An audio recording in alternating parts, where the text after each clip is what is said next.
Native chicken mga busing. Bagong panganak. Bagong labas niya ng sisiw niya. O yan o. Yan, mga sisiw niya mga busing o.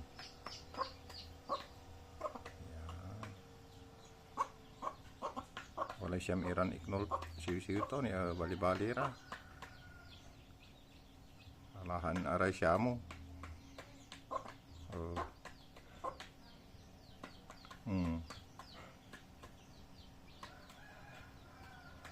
May siyam na sisiw mga boss. Bali-balira sisiw to.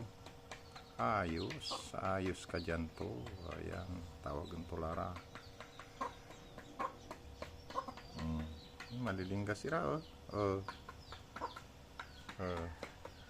puno na anday umpawira kaya mga busing. Unang labas lang nila doon sa lungga. Yan lang na pisayan sa gilid.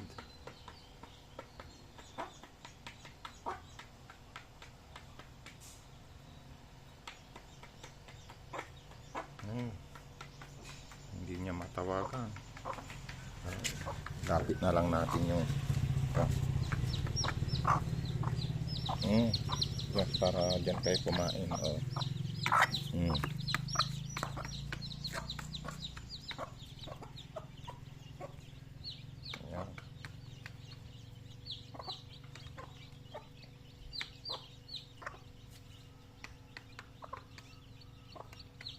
Para na silang Texas mga busing.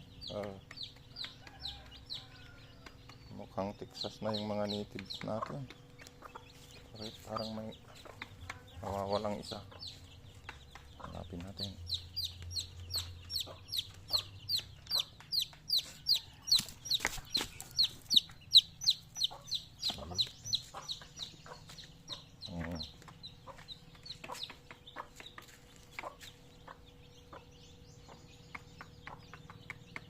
Parang Texas yung native natin mga busing. Ganito ang itsura ng native na manok namin dito sa Pangasinan mga boss. Native yan.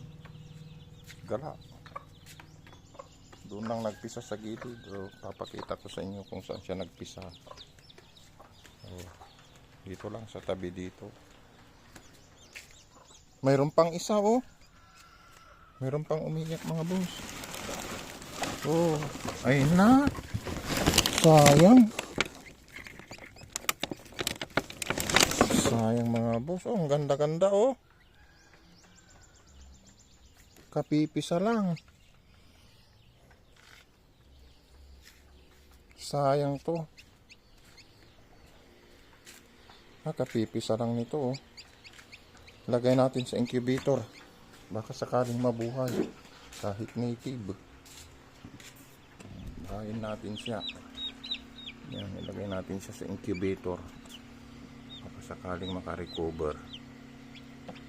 Kaya talagang disabled yata. Ang ganda sayang. Yan tingnan nyo yung mga sisiw dito sa amin. Ang dami. Baka makarecover pa siya. Sayang siya tingnan natin kung makakarecover. Di 10 sana ang napisan niya. Hanggang ka muna. So ayan, ang temperature natin ay 37.7. Ganito yung incubator namin. Positive yung incubator na ganito mga bossing. Talagang nakapagpapapisa ng sisiw yan. Meron akong 2 incubator dito.